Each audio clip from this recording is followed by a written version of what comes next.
Hi everyone, SpiderMan 1991 here to do my comic reviews for the week of September 28th, 2011. Since I started not opening the comics anymore, since I started bagging and boarding them, I figured I should probably change my format more since I'm just showing the cover. I mean, this is just more face-to-face, and this is just a new format I want to try on a maybe trial run. Leave some comments below if you like it, as opposed to the just seeing the books, because that might be better, it might not be, but just let's get this started. Okay, first off from Marvel, Ultimate Comics Spider-Man number 2. Alright, continuing the origin story of Miles Morales. After Miles pretty much runs away, sort of tries to avoid his dad from last issue, he goes to see his best friend. I had a hard time reading the name. I think it's Gonk or something. And he goes and tells his friend about his powers. And Miles is freaking out though because he's worried that he might be a mutant. And let's face it, in the Ultimate Universe, right now being a mutant is a bad thing. Well, not necessarily bad, more of just something you don't really want people to know about. Alright, what happens is, while he's explaining this to his friend, he also discovers another new power that Miles has that Peter doesn't, which is some sort of like venom touch, which can either paralyze a person or shatter an object. Well, anyways, Miles' dad eventually figures out where his son is. He comes and gets Miles, then takes him to a park, and he tells Miles all about his uncle, about how his uncle's a thief, and that in the past, Miles' dad was also a thief with his uncle, but eventually they got caught and sent to jail, and his dad reformed, but his uncle didn't and kept on being a crook. And he tells Miles that doing the bad thing is easy, but doing the good thing is hard work, but it pays off in the end. And he also says that Miles should pretty much come to him for everything, but when Miles is about to tell his dad about his powers, the Human Torch and Iceman fly by, and his dad suddenly expresses negative opinions about about mutants and people with powers, so that Miles doesn't say anything. Then late at night, he gets a text from his friend saying, "Dude, you're not a mutant, okay? You got bit by a spider. Spider-Man got bit by a spider too." And he sends his friend a link, and Miles' friend sends him an article that says where Ultimate Peter Parker explained that he was bit by a radioactive spider. And then Miles finally checks, and he checks by seeing if he has a wall crawling ability, and he does. And that's where the issue ends. Alright, so far, my opinion about this, I do kind of like the character of Miles Morales. He is getting his powers at a younger age than Peter, because Peter was probably either a freshman or sophomore in high school, but Miles, on the other hand, he's just starting middle school, so he's getting his powers when he's younger. And also, he also has new powers that Peter didn't have, such as the invisibility power and the Venom Strike, apparently. The reason, I only call it a Venom Strike because that's what Miles' friend called it, a Venom Strike. And that's probably what I like about it. What I don't like about this so far is that it seems very slow-paced. It's just, we're not really getting into... It feels like we probably could have covered this in like one issue, but I'm just not sure. I mean, I won't keep wondering when we get to the point where Miles decides to put on a Spider-Man costume, which, if you've read Ultimate Fallout issue 4, then you've seen what happens when he first tried to wear a costume after Peter's... I mean, I really want to get to the point where Miles decides to be the new Spider-Man, and when he decides to go with this new costume. Alright. Next up, FF number 9. Black Bolt and has summoned the good Reed Richards, Nathaniel Richards, and Spider-Man to the Inhuman ship or whatever, and Black Bolt announces that he's pretty much taken charge of the situation. He sends in the Inhumans to help to pretty much stop whatever the evil Reed Richards are doing, and the Inhumans pretty much capture 2 of the evil Reed Richards. 1 gets away, and Dr. Doom notices, and Doom tries to confront the Evil Reed, but Evil Reed gets him with one of the mind control collars that, if you've seen from way back in Fantastic Four by Jonathan Hickman, these collars were developed by the Council of Reeds to pretty much control every Doctor Doom of every reality, and basically they either pretty much limit Doctor Doom's functions, and they pretty much put him in some sort of state of suspended animation or a coma. But what the Evil Reed does here is that he pretty much doesn't put Doom just puts the collar on Doom and just makes him his slave. He doesn't really, make Doom brain dead right now. But so far, it looks like Doom's under the control of Evil Reed. So that's pretty much what happens, really. I mean, all right. Good thing about this. I do like how it shows how Reed Richards is kind of how, even though despite there can either be an evil Reed Richards or a bad Reed Richards, but if you try to knock one of them down, they'll just get back up and stuff. I mean, this is the last Evil Reed, and he's already taken command of the situation by taking over Doctor Doom. But if you are a fan of, but back to the whole Inhumans thing, I mean, it really feels more like an Inhumans story. Well, not necessarily, but the Inhumans have a much larger role in this issue than the FF do. And, so if you're an Inhumans fan, then you might appreciate this, and also for the whole War of the Four Stories thing, I kind of feel like it's stretched out at this point. I mean, the FF aren't really involved in it at all. I'm probably going to keep reading it until I get to the end, though, and then may decide whether or not I'm going to keep FF on my pull list. Probably until this is going to wrap up in November, because if you haven't heard, they're apparently relaunching Fantastic Four with issue 600, which is just weird because they were at 588 when the series ended with the funeral of Johnny Storm, and now we're close to 12 issues on the FF. So are those supposed to count? Because another thing is that they're still going to continue Future Foundation even after they relaunch the Fantastic Four series. I don't know if Johnny's coming back. I mean, that's just a rumor, but who knows? Okay, next Marvel. Avengers Academy, number 19.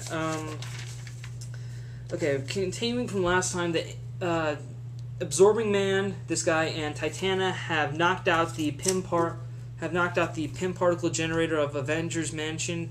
I mean, the Avengers Infinity Mansion, and now it's pretty much growing out of the sub-dimension it was in, and it's going to enter the main Marvel dimension, but when it lands, it would crush an entire city.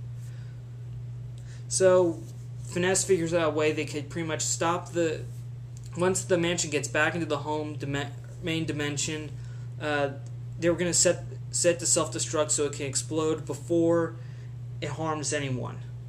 But here's the caveat, though. Finesse has to stay in order to activate the self-destruct sequence, and Hazmat and Metal are the only ones who can pretty much stand up to the Absorbing Man and Titana right now so that they can allow the others to escape. But right when the plan's about to go into action, the faculty of Avengers Academy, Giant Man, Justice, and Quicksilver all show up, and they're able to save all the kids. And since Quicksilver's super fast, he's able to activate the self-destruct sequence in a matter of seconds and get out of there. So all the heroes are safe, but Hank Pym's Infinite Mansion is no more. Also at the end, though, Absorbing Man and Titana, they did survive the mansion's destruction because, again, this is a Fear Itself tie-in, so they're still powered by the Worthy or whatever, and they survive, and then and that kind of leads into the final issue that's going to happen in Fear Itself, but I'm not reading that, so probably not going to check that out. But what happens in the end, though, is after everyone's, back to their home dimension, and Tigra pretty much congratulates all the kids, saying that they acted like real Avengers, Vale quits. She's pretty much decides she's had enough of this whole superhero life, so she quits. And that's where it ends. I like... Okay, for the whole story of this thing, I did like how even though it has a Fear Itself banner, you feel no obligation to check out Fear Itself. Okay, there's like no. I mean, it seems like a Fear Itself tie-in, but when I wasn't going to check out Fear Itself, and I was only going to get this because of Avengers Academy, because I like Avengers Academy, but when I was reading it, I felt no real obligation to check out Fear Itself, so that took some pressure off. Also, though, regarding Vale quitting, though, I kind of knew that, I kind of saw that, if someone was going to quit, it might either have been her or Stryker. Because she was starting to because a couple of issues ago when they were protecting the Capitol in Washington, she was starting to have doubts about whether being a superhero would make a difference or using her powers would make a difference. And I kind of had a feeling that it was either going to be her or Stryker who quit. And it was Vale. Kind of a disappointment. I liked her. But, although good news is with the team, from what I heard in the news, with the Infinite Mansion destroyed, now the team's going to be apparently going to be moving to the old West Coast Avengers base. So that will be fun.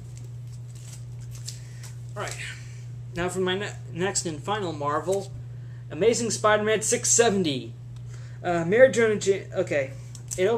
Everyone at this point who's had the disease, who's been infected with the spider bite since the beginning, has now turned into a giant spider. So, if you've seen that movie, Eight-Legged Freaks, it's kind of like that, right? Manhattan's kind of like that right now. But, however, J. Jonah Jameson, he recently just found out he has spider powers, so he's still not a giant spider. Once Jonah finds out he's infected, he hears from his mayor aides that apparently the package has arrived. And he's on his way to the New York Emergency Command Center, and Spider-Man shows up and follows him there. And Spider-Man learns that Jonah had Alistair Smythe, aka the Spider Slayer, brought in to help with the problem. And of course, this is very emotional for Smythe because during the last story that featured Alistair Smythe, Jonah's wife died, which is pretty much a big emotional thing. And when right when Jonah's pretty much talking to Smythe, trying to ask, how do I stop all the spider creatures from, cure everyone in Manhattan from being spider creatures, Smythe starts mocking Jonah, about his wife, and then Jonah just loses it, and he starts to transform like Shocker and Carly last issue. He starts transforming. I mean, he's got the spider fangs and everything, and then he pretty much chomps and kills Alistair Smythe right there. I mean, he just goes in and rips off Alistair's neck bites into Alistair's neck like a vampire or something. And Spider-Man's like, okay, this is messed up. And side notes, Anti-Venom is again featured in this. In the end, he's caught by there are some clips here about what's going on in Venom, which is pretty much Anti-Venom versus Venom. And apparently Anti-Venom was captured by the Anti-Spider Squad and brought to Horizon Labs, where Reed Richards says that they could develop a cure from Anti-Venom, but it's going to cost Eddie Brock the Anti-Venom symbiote. I want to say symbiote because I'm not entirely sure what that thing is because it came from Mr. Negative. Oh, and also, last page, Mary Jane Watson finally gets spider powers. Yay for Mary Jane! Alright. Pros and cons of this issue. I thought that was a great job introducing Alistair Smythe, pretty much showing that Jonah still hasn't fully recovered after the whole ordeal with him. And also the story, Spider Island itself, it's very good. It's moving at a great pace. I mean, it's still pretty impressive, especially now since apparently the whole point of Jackal infecting everyone was just to turn them into giant spiders. Apparently that's for the main villain, the Spider Queen, to have her own little spider kingdom. Weird. Alright, now that's it from Marvel. Now it's time for DC. And let's kick things off with Green Lantern, New Guardians #1. About half the issue of this is is recapping the first night Kyle Rayner got his power ring from Ganthet. Okay, that's what this issue felt like. It felt like the first half of it was just recapping Kyle Rayner's origin of getting the power ring. That's it. And back to the present, though. Each 6 rings, one of each color, has randomly left their owners, and they've seeked their way to Earth, where they've just flown around Kyle Rayner and saying, "Kyle Rayner, you've been chosen." Like, I mean, every color except green, though, because Kyle already has a green ring. But every other color, one power ring of each color has been coming to Kyle and saying, "You've been chosen, you've been chosen." And Kyle's wondering, like, okay, what the hell's happening? And right when the rings get there, so do Arkilo, Blaze, Fatality, and this guy, whose name is Monk, show up, and they pretty much attack Kyle, saying that they demand answers to how he's able to get some of the rings here and stuff. And of course, Kyle's puzzled. Okay, Green Lantern New Guardians. It's pretty much a story that would feature Kyle Rayner as the Green Lantern here.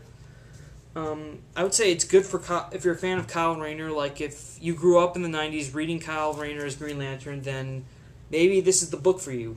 But this issue, though, it is a good jumping on point because, again, it does recap Kyle's first night, the night that he got the Green Lantern ring. Anything else I want to say? Although, I will say this, it felt very quick for me. When I read this, it felt like a minute. I felt like I read this in like a minute because I read through the night Kyle.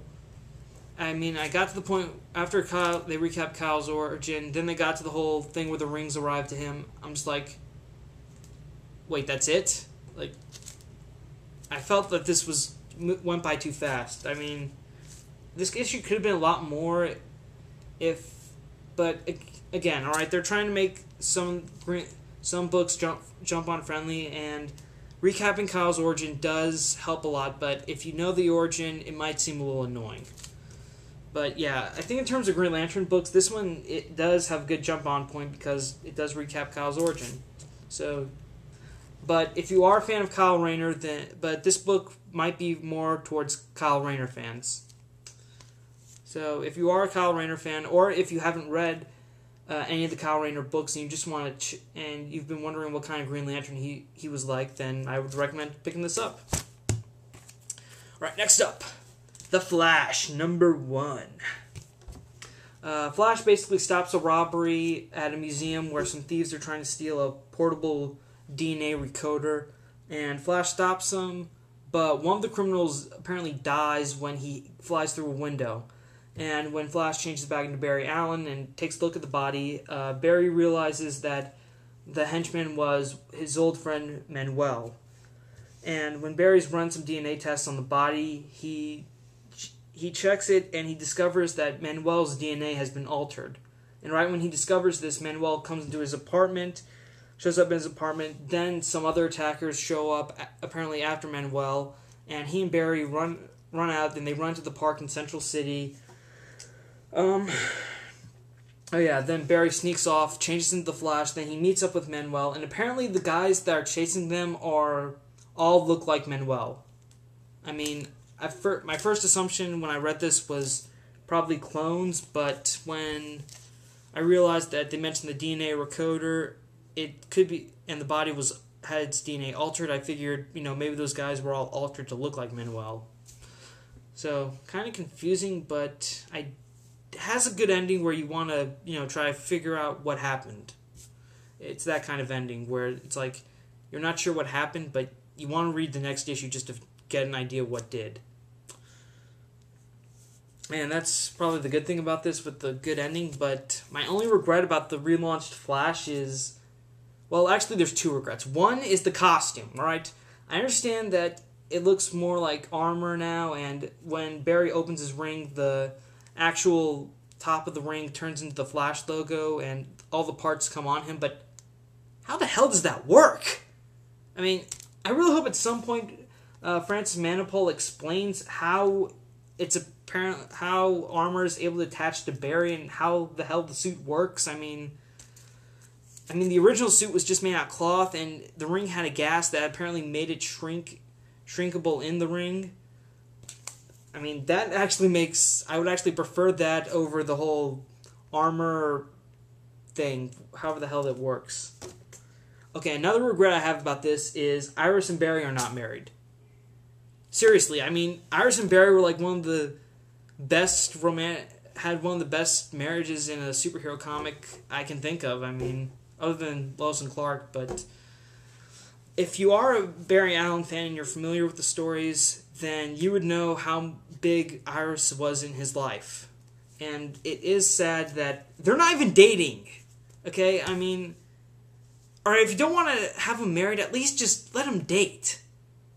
And apparently, Barry's dating his colleague that was introduced before Flashpoint, Patty, what's her name?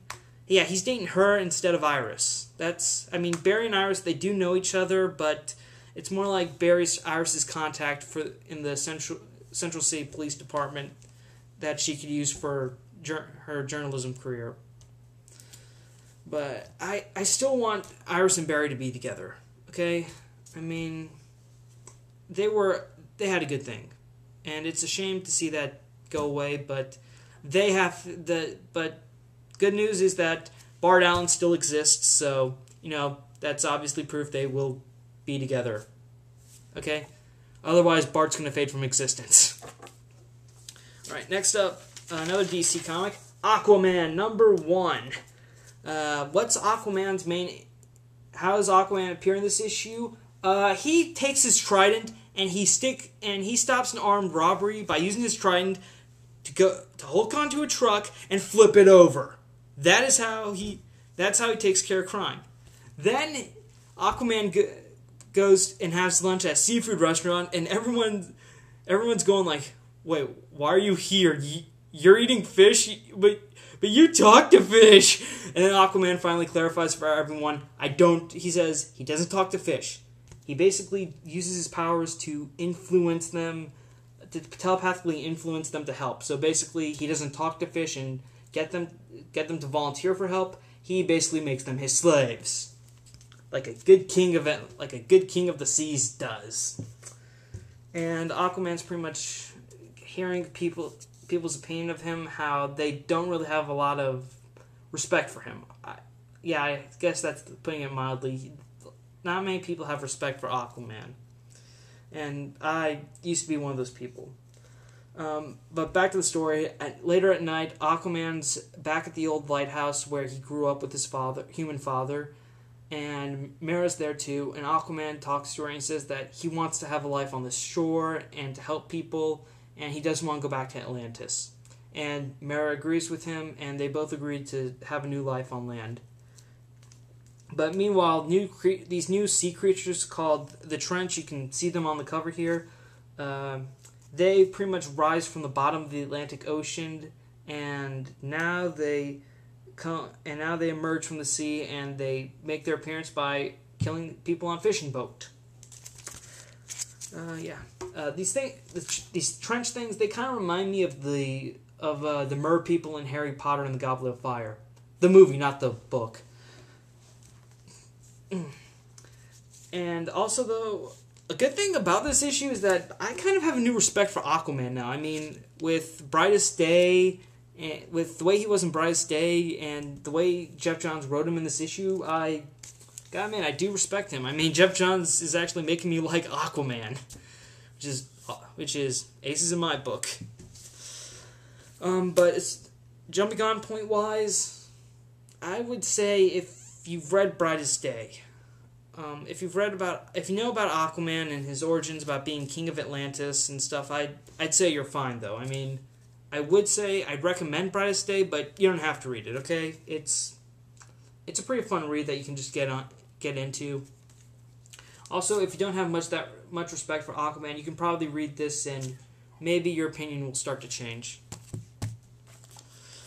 Okay, moving on. Teen Titans, #1. The only Titans featured in this book are Well, I would say Red Robin, Wonder Girl, Superboy, and Kid Flash appear, but only for a few pages each. The issue opens up with Kid Flash. Again, this is Bart Allen. This is Bart Allen right here, and he doesn't have this costume yet. He has more of a homemade costume, and apparently Kid Flash is, I don't know if this is his first appearance, but he shows up, he goes to this building on fire, and he tries to help, but he just makes matters worse by trying to put out the fire. It causes a backdraft, and it destroys the house. So, and apparently, and also what Tim Drake's been up to is that apparently he's taken on a more Oracle-like position by stopping hackers, by pretty much fighting crime with his computer skills. It's kind of like Oracle, but then and he hears all these news reports saying that metahuman teenagers are a problem in the country and stuff, and then he gets attacked by the guy from the end of Superboy #1 who came to collect Superboy, Templar. He shows up with a bunch of guys with guns and to pretty much take in Red Robin, Tim Drake, but then Tim escapes, and and at that point Tim's like, okay, I need to deal with this, and I need some help. So with his new Red Robin costume, he goes off and he finds Cassie Sandsmark, who is apparently a thief in the New World. Not sure why Cassie's a thief, but anyway, she still has these bracelets that kind of give her powers and stuff, and this red lasso, and they can also create force fields. Basically, then Tim and Cassie, when Red Robin goes and sees Cassie, they get attacked by Nowhere again, but both of them are able to defeat them, and Cassie decides to work with Tim. And the final pages of this issue are just like the final pages of Superboy, where the guy from Nowhere, Templar, shows up to the lab, and he says he's here to collect Superboy to help him deal with this problem of the Teen Titans, or metahuman teenagers, I guess, since the Titans haven't formed yet. Alright, it sets up a new status quo. It sort of introduces you to the new status quo for the Young Justice 4. That's what I'm calling them, the Young Justice 4. We don't get introduced to any of the new characters, though.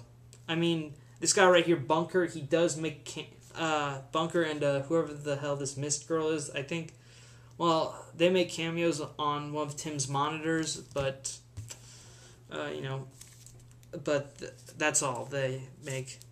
The new Red Robin costume, I do like the wings. That's pretty impressive. And the new Wonder Girl, not too sure. I mean, I'll probably read this until the first story arc is done. Then that will make me decide whether or not I'll be able to whether or not I want to continue getting it. I mean, I might just because I love these characters. So, looks like I'll be sticking with Teen Titans for a while. Okay, and finally, the number one that most people have been waiting for, Superman #1. The issue opens up with the Daily Planet building being demolished because they built a new building for the Daily Planet because the Daily Planet was bought out by the president and CEO of Galaxy Communications, Morgan Edge. I think they did the exact same thing in the maybe mid-70s. I gotta look this stuff up before I mention it, but they did it around the mid to late 70s, where the Daily Planet was bought out by a broadcasting company called by the Galaxy Broadcast Station, and Clark was made a news anchor, and the CEO of Galaxy Broadcasting was Morgan Edge, who also had ties to Intergang, which is a criminal mafia in Metropolis. Anyway, Superman #1. Basically what happens is, well, the Daily Planet, so far for the Daily Planet,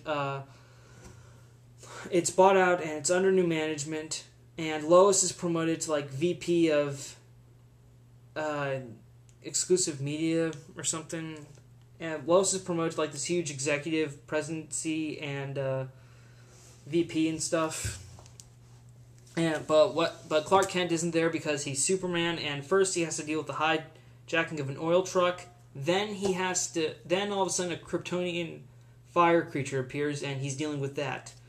But Superman is able to win the battle by taking the creature and flinging it and taking it into space, because you can't have fire without oxygen. And, well, as far as the whole Lois and Clark situation is concerned, well, Clark had indifferent feelings about Galaxy Communications buying the Daily Planet, because he thought it was a terrible idea, and in the past they've had people get their news stories with wiretaps and stuff, and he had a problem with like their methods and morals. But Lois assured him that it was probably going to be a good idea, as long as they're there, it might work out. But Clark still didn't see it that way, and apparently that might be how they broke up, or how they kind of ended their friendship. I'm not even sure if they're dated, because, well, in the last 2 pages, Clark goes and he tries to apologize to Lois and maybe make things up with her, but, well, she's seen another guy, which is kind of pretty sad. I mean, it did feel sad when I got to those final 2 pages, because it feels like Superman saved the day, but he didn't get the girl, which, it's just a little disappointing. And also, when Clark can sort of hear their conversations with this super hearing, Lois does mention there's really no indication that they've dated before, but I think the whole planet being bought out put a strain on their friendship, and that fell apart. But apparently Lois has seen someone else, so there's no Lois and Clark right now, which is a little disappointing. Okay, it's a lot disappointing. I shouldn't say that, but alright, the fighting with the fire creature was pretty awesome. That was pretty cool. And also, another thing, this issue is a great jumping point for you, because it does set up the new status quo for the Superman comic and the present Superman portion of the DC universe. Well, except for Superboy and Supergirl. You'll have to read their books to figure that out, but it does set up everything up for Metropolis with Superman's life. Cons. Well, my biggest grief is Lois and Clark aren't together, but another grief I have, though, is that they made Jimmy Olsen look like Justin Bieber. Okay, I can't open it to show you, but they gave Jimmy Olsen like a Justin Bieber bowl haircut. I mean, he didn't even look like Jimmy Olsen. He looked like a guy I want to punch in the face. Okay, another con I'm a little disappointed about, Lois and Clark not being together, alright? I mean, maybe this is just because I watched 2 seasons of Lois and Clark for the past 2 weekends, but, I mean, they're not together. It feels like they're not together at all. I mean, yeah, sure, Clark kind of made up to get their friendship back on track, but I really hope they start dating again real soon. I mean, not too soon, but maybe in a year or 2 years, year and a half tops, they could, I don't know, pick up and start dating again. And maybe Clark can reveal his identity as Superman and see where that takes him.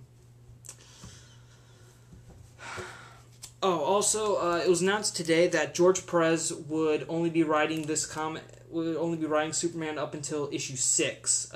After starting with issue 7, there's going to be a new team of writers and artists. I forgot the writer's name, but I do know that the artist will be Dan Jurgens. Okay? So, those are my comics this week. Those are my comics this week. Again, Superman #1. Great jumping on point for the new Superman status quo. Very disappointing that he and Lois aren't together. Teen Titans #1. Really, new status quo for the Young Justice 4. And Tim starting to get together a new team of teen superheroes so that they can sort of fight back at nowhere and make sure that nothing goes wrong. Aquaman #1. If you read this book, and you will probably have a newfound respect for Aquaman. The Flash #1.